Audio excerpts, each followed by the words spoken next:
Yes. On to the question of now you're back at Jubilee, you've been looking at how things are. The party has been in shambles. What new medicine are you bringing to Jubilee? Jubilee has never been in shambles. When I chose to step aside, I gave my reasons and I said it is not tenable for me to sit on the same neck with the person who I believe is not the right person to take over the presidency of this country. President Uhuru and former Prime Minister Raila Odinga, they came up with an agenda of uniting this country, of building bridges. And these people started to fight it. They came up with the idea of fighting corruption. These people started to fight that initiative. So I found my being with them was not tenable. That is not to say we were not still supporting the government's programs and from behind the scenes. There's been consultations all through. When I tendered my resignation, you tendered to the appointing authority. And it is up to the appointing authority to accept or reject. And the way you know that is when they appoint a substantive person to take over your position. Now, this never happened. So, when the Secretary General was asked by the registrar to prepare the list of the bona fide, he went to check who is properly in the registrar's register. And he found Murathe's name. And that means there were vacancies. And some of those vacancies are the ones that we were populating. So all this hula baloo, these guys are the ones who are escalating. Actually, an issue which is, according to me, is a non-issue. Our focus, like Secretary General has said, should be dealing with matters, corona, for example. We have never seen the Deputy President address coronavirus. He has been in a hole. He was smoked out last week. And that is the only time when he came out saying how he talks with the party leader regularly. All right? But the minute we talked about Jubilee Party, he went haywire. And by the way, Kennedy, let me tell you, the National Managing Committee, the deputy party leader is not a member. It is the organ that runs the day-to-day management of the party affairs and then reports to the NEC. The NEC shall be convened by the party leader. The deputy party leader is a member of the NEC. And that's the NEC I said I don't want to share a table with the deputy president. So, I think they are panicking for nothing. So, in essence, you say you don't want to share a table with the deputy president. Yes. He has not left the party. Yes. But you're still there. So, does that mean that either one of you must leave this party for it to continue? No. Right now, there are no meetings. So, the issue of me and him sharing a table does not arise. People are meeting on Zoom, others are doing Skype, others are doing conference, For example, I'll give you a good example. He went around the other day saying there are some ministers who wanted to kill him. They still sit there in cabinet and everybody says his piece. He also says his piece. And government continues.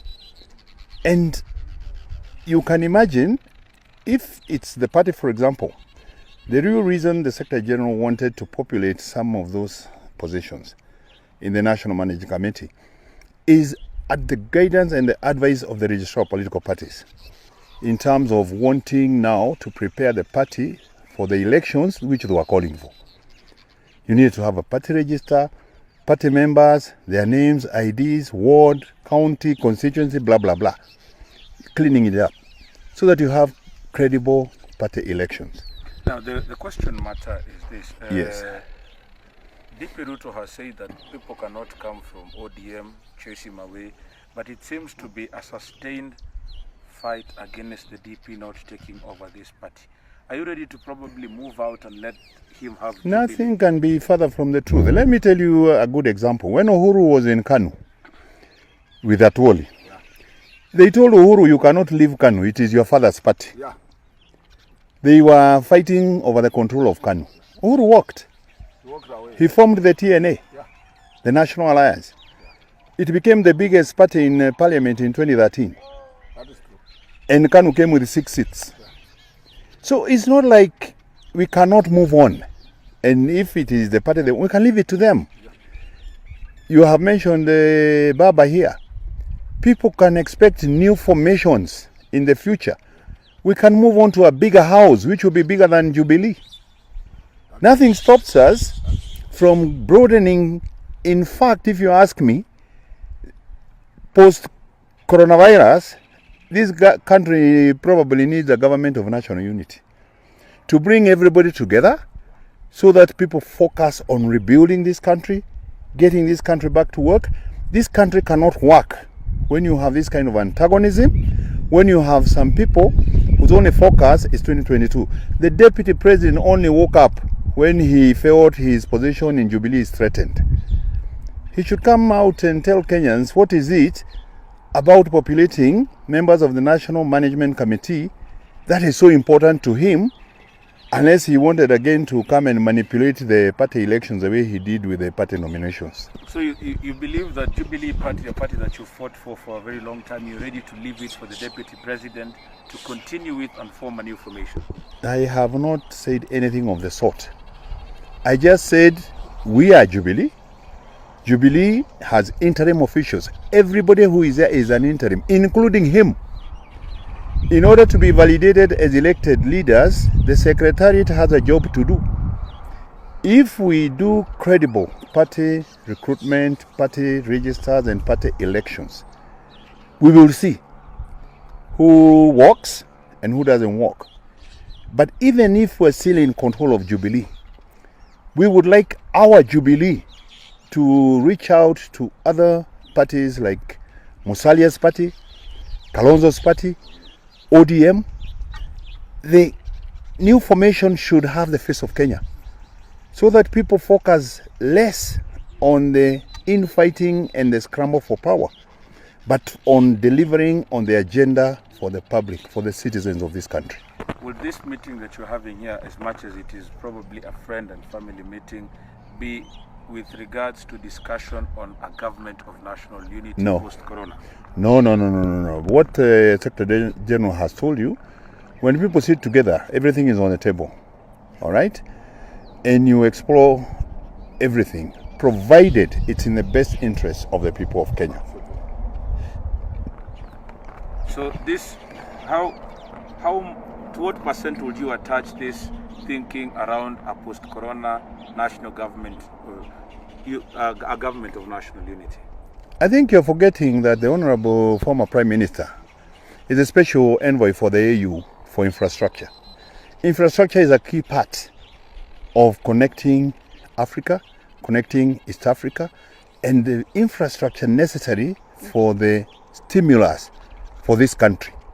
So whatever you say, whatever you do, he has a role to play in the economic recovery post-corona. All right? I'm telling you, this is a pure coincidence. My friend Atwoli here, he decided to change because it is Easter Monday. I was not aware he was going to invite the former Prime Minister. I was not aware he was going to invite Eugene Wamalwa. It's a pleasant meeting of minds. And when people meet, everything is on the table. But nothing specific. So the DP can leave Jubilee if he wants. I don't know why he's escalating this thing. I told you, he says he talks to the party leader. And now he's coming out interrogating party issues on Twitter, on social media. Now, what is what? If they talk, isn't this an internal party matter which he can reserve his phone or just walk into State House and discuss it with his party leader? Then the party leader will reprimand. Then the party leader, he is now purporting to speak on behalf of the party leader. Kwani party leader hana sauti ya kusema yeye mwenyewe? Let him focus on fighting the corona. Let us see him together with Mutahi Kagwe, with the committees of Kina Matiang'i, with Kina Eugene Wamalwa, when they are